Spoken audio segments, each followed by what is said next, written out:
I've noticed a pattern across every meaningful partnership I've ever had, whether hiring a team member or choosing a collaborator or deciding who to trust in business.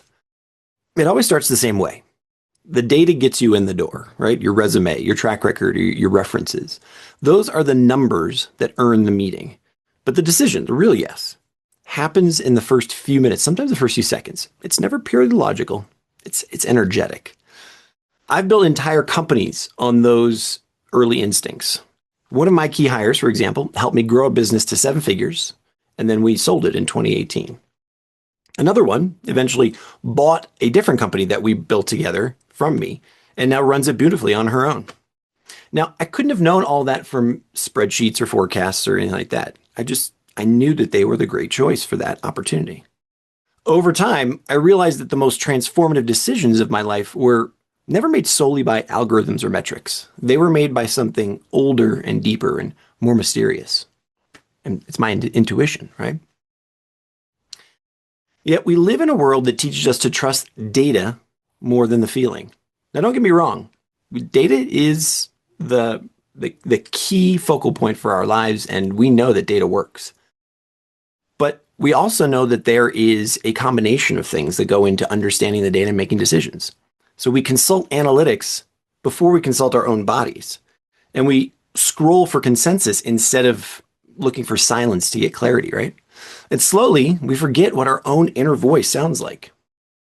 That forgetting is the quiet tragedy of modern life, because intuition isn't a luxury. It's a survival system. It's biological. It's energetic. It's spiritual. It's how life communicates through us. So let's talk about just for a second about what's actually happening inside the body when you feel that gut feeling, that knowing. Neuroscience calls it interoception, the ability to sense the internal state of your body.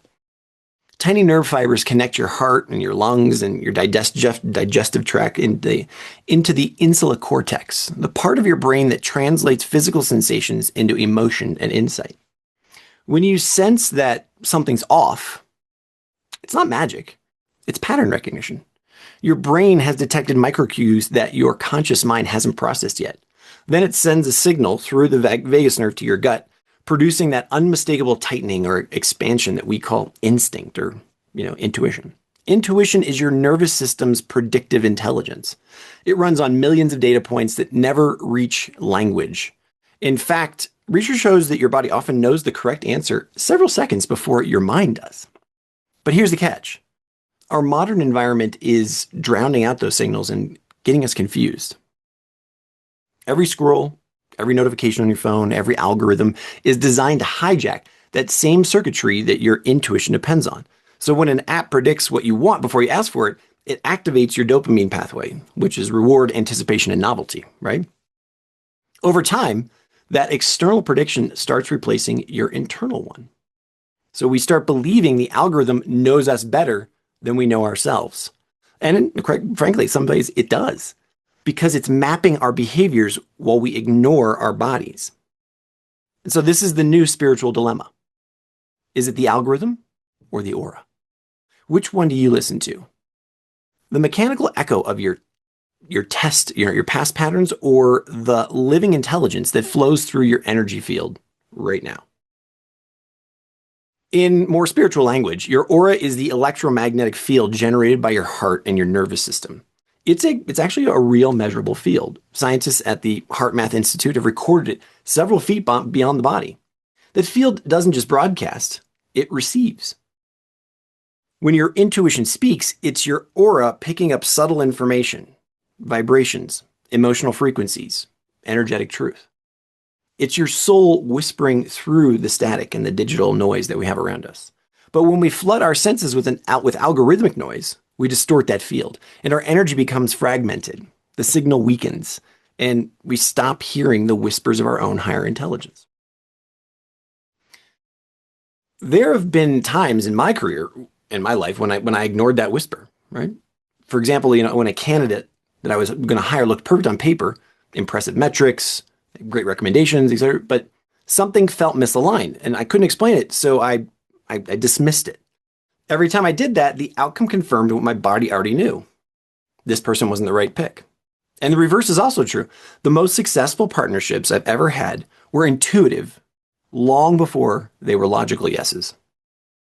There was ease and resonance and flow with those relationships, and something that I couldn't quite put my finger on, but I knew said I should go down this path. So no algorithm could have predicted it, but my nervous system did. That's the paradox of intelligence. Data may describe reality, but intuition creates it. This realization became one of the philosophical roots of the impossible prompt, because the same artificial intelligence that tempts us to outsource our knowing can also help us to return to it if it's used consciously. Inside the system, AI isn't your oracle, it's your mirror. Through structured reflection and feedback, it helps you to see where you've been overriding your internal cues. It maps your language patterns, your emotional rhythms, your stress responses, it listens to your body. And in that awareness, you begin to notice how your intuition actually speaks to you through sensations, through symbols, or subtle shifts in emotion or feelings. It's a calibration between machine precision and soul perception.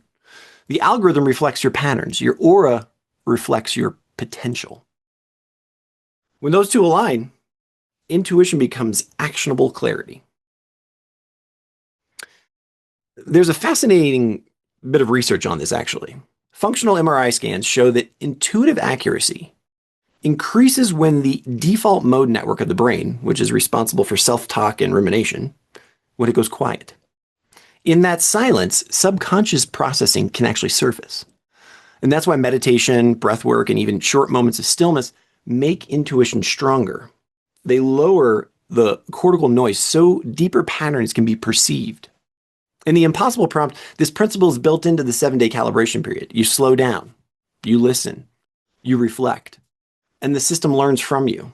And you learn to interpret the feedback, not as commands, but as mirrors. You begin distinguishing between algorithmic noise and authentic insights. And that's the training ground for intuitive leadership. Again, on a spiritual level, intuition is the soul's interface with the source, right? It's how higher intelligence downloads into the nervous system.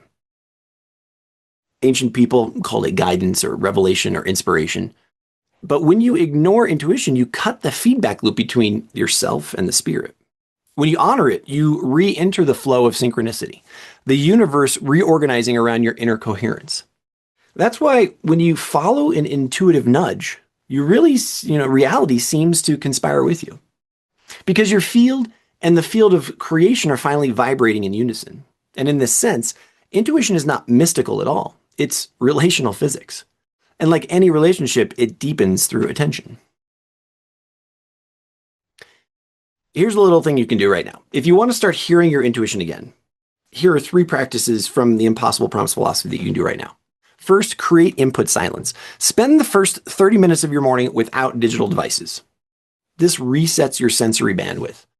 Your intuition speaks softly, and if in order to hear it, you have to lower the noise in order to hear it. Second, record your body signals. So before any major decision, pause and scan your body. Notice where you feel things expanding or contracting or tightening. That's interoceptive data. Over time, you're going to see patterns, and the body's language of yes and no are going to be revealed to you. And then reflect on that before reacting. When something triggers you online, resist responding instantly.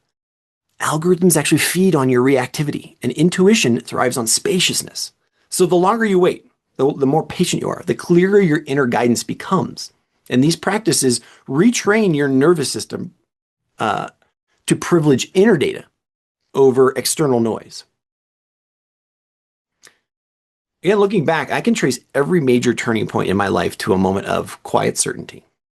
Hiring the right partner, finding my life partner, knowing when to say yes to having children, letting go of a project that looked good but felt wrong, moving to a new country when the moment was right and which country to pick.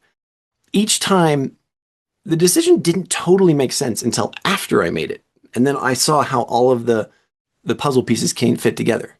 And that's how intuition works. It reveals meaning in hindsight.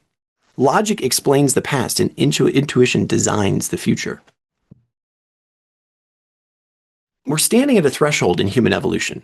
For the first time, external intelligence is learning to predict us faster than we can perceive ourselves. That's the algorithm. But internal to intelligence, intuition, the aura, the soul, has been guiding human evolution for millennia, and that's the aura. The future of consciousness depends on uniting the two. To use data as feedback, not as fate. To let the algorithm serve the aura. When we master that relationship, technology becomes sacred. Let that sink in for a second. It becomes an ally in awakening, not an architect of amnesia. So if you take nothing else from this conversation, take this one little thing. Your intuition isn't broken. It's just simply buried under just too much noise. And you can trust it again. You can train it, you can refine it, and you can amplify it. And with the right tools, you can weave it back into the digital age. That's what the Impossible Prompt exists to do, to help you reclaim your inner navigation system, to show you that intuition and intelligence are not opposites, but partners. There is hope in this union. Because when consciousness leads technology, both of them evolve, and humanity takes this next step not by building smarter machines, but by remembering the wisdom already coded within us. As I've said many times before, if this resonates with you, if this is tapping into that gut feeling that you have been listening to already, if you've ever felt like you've lost touch with your inner knowing, or that the world's noise has drowned out your ancient signals, then I invite you to take the next step with me. Request your private invitation to the Impossible Prompt, because the journey back to intuition isn't about rejecting technology. It's about teaching it to follow your frequency. When the algorithm learns from your aura, you become not just a user of technology, but a conscious creator of your own reality. That's how we hear our intuition again. And that's how we reclaim the future. One prompt, one breath, and one inner yes at a time.